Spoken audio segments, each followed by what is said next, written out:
Thousands of online dog trainers out there will tell you that you should never do this. You should never let your dog win at a game of tug because you need to assert dominance over them and show them who's in control. But I really think that every single one of them is wrong. Now let's deal with first that everybody, when they were growing up, had some relatives, like my grandma for example, who would let them win at every single game. She knew I was cheating at Monopoly. She did not care. She did not mind. But then other members of the family, let's say older male ones, would take me to play games of Warhammer and absolutely pound me into the table every single time.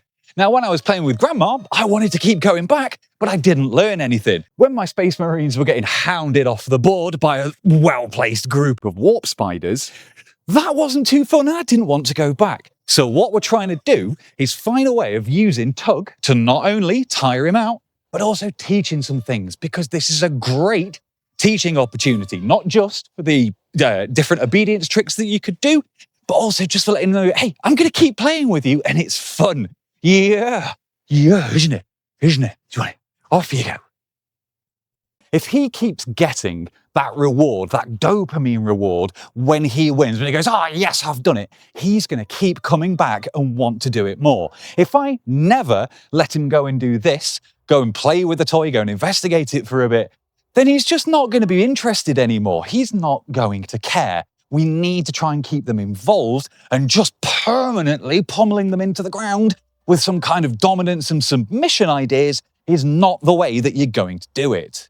So let's deal with those dominance issues. Well, where do they come from? Well, if you read a dog training book in the 1980s,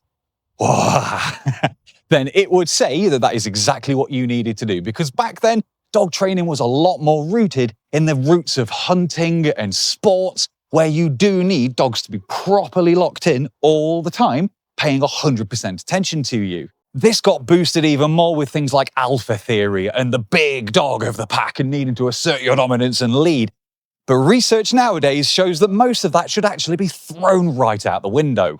Now, of course, we're not handing over everything to them completely. We are still in control of how we play the game, when it starts and when it ends, and it's important that we always do that on our terms. If you start letting them decide when to start playing these kind of things, then they will just start ignoring you because they will think that it's theirs. There is a balance to be got here. You ready? But a dog's natural instinct is to want to play. Even though he doesn't look it right now, that's because he's quite tired, aren't you? Go on. A dog's natural instinct is to want to play. If you watch dogs playing together, we've got some great footage up on the channel of him and another staffy called Baker playing tug in this garden with those things, and they seem to take it in turns.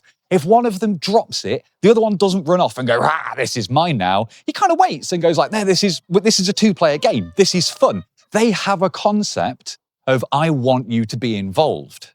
So not only is it a great way of creating a really good bond between the pair of us, you can see that he really wants to do this now and he understands that it's a game between the pair of us.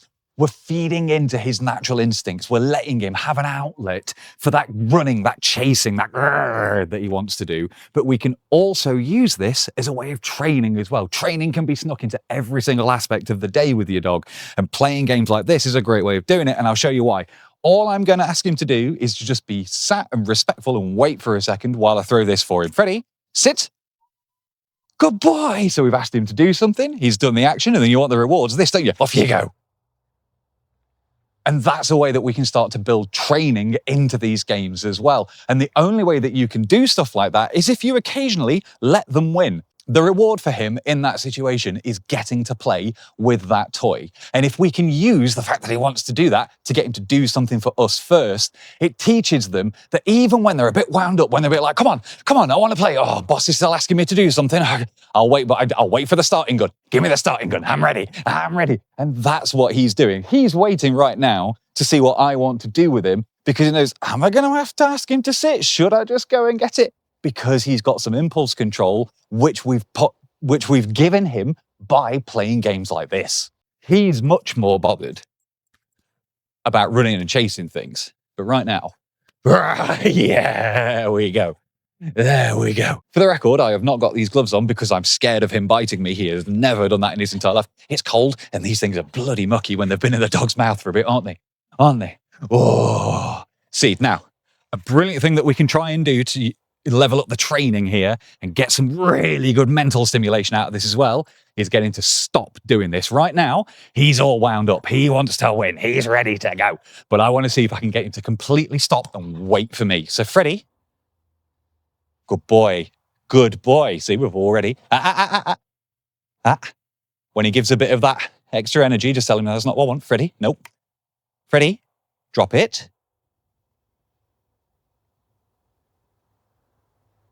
Good boy. That is a situation that you do have to win every time. Freddie, sit. Good boy. So we've gone from wound up, amped up, to he's now sat there nice and calm waiting. Let's see if we can really push it. Freddie, stay. Good boy. Break.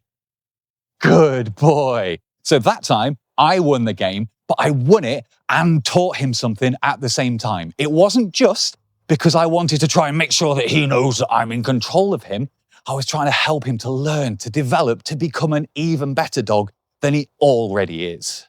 So if you let your dog win at tug, please let us know down in the comments. If you never let them win, let us know why that is. I'd be fascinated to hear about it. Please make sure to check out the channel while you're here. Go and give us a subscribe, where we've got plenty more of our dogutainment videos. Until next time, thank you so much for watching. Look after yourself, but most importantly, look after your dog. Yeah! Ooh.